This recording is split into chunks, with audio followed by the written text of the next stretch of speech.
প্রমাণ।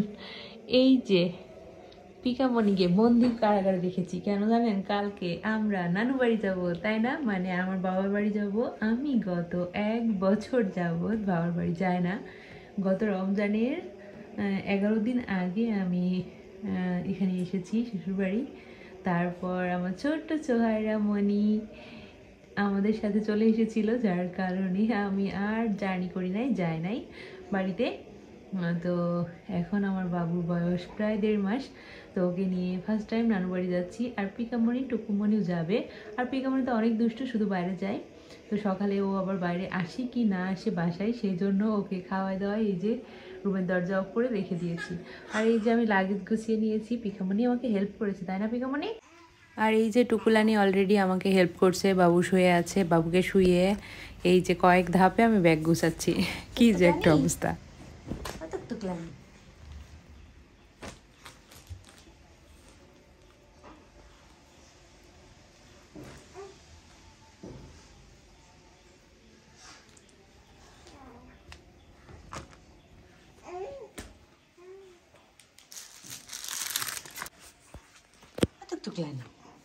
কি করছো?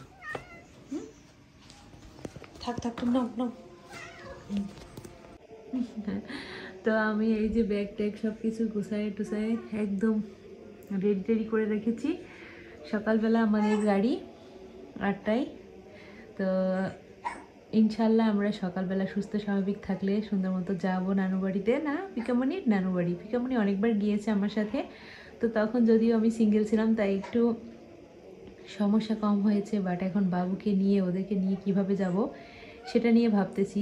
আমার হাজব্যান্ড বলছিল বা আমার শাশুড়ি মারা বলছিল যে ওদেরকে রেখে যেতে, যেহেতু সবাই টেক কেয়ার করে। বাট আমি ভাবছিলাম রেখেই যাব, যেহেতু বাবু নিয়ে ওদেরকে নিয়ে যাওয়াটা অনেক বেশি টাফ হয়ে যাবে। তো কারণ হচ্ছে আমার গাড়িতে অনেক বেশি বমি হয়, অনেক খারাপ লাগে, যার কারণে ওদেরকে নিয়ে বাবুকে নিয়ে হ্যান্ডেল করতে পারবো কি পারবো না সেই জন্য টেনশন হচ্ছিল।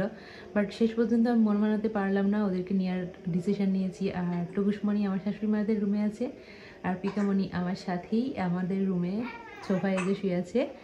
তো ইনশাল্লাহ কালকে আমরা যাব। সবাই অনেক বেশি দোয়া করবেন আমরা যেন সুস্থ স্বাভাবিক সুন্দরভাবে যেতে পারি, পিকাটুকুর যেন ডিস্টার্ব না করে। আমার ছোট্ট মনে তো ডিস্টার্ব করবে, এটা জানা কথা, ও তো সবসময় করে থাকে।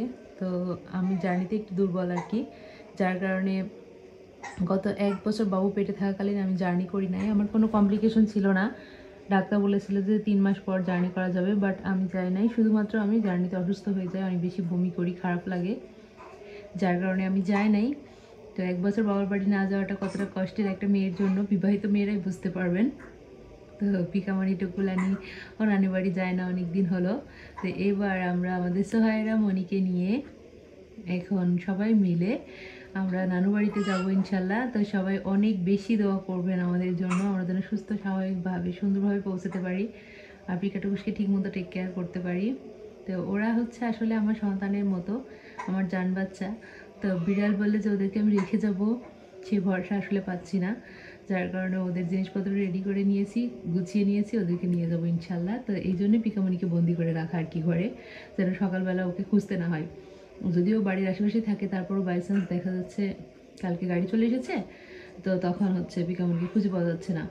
তো এই কাপসাপের মধ্যে আমি যেতে চাই না, যার কারণে সব কিছু রেডি করে পিকামণিকেও রুমের মধ্যে রেখে দিয়েছি। আর কোনো সমস্যা হবে না ইনশাল্লাহ। তো সবাই ভালো থাকবেন, সুস্থ থাকবেন, আমাদের জন্য দোয়া করবেন। ইনশাল্লাহ আমরা আবার আমার বাবার বাড়ি গিয়ে ওদের ভিডিও আপনাদের সাথে শেয়ার করব। আজ এ পর্যন্তই, আল্লাহ হাফেজ।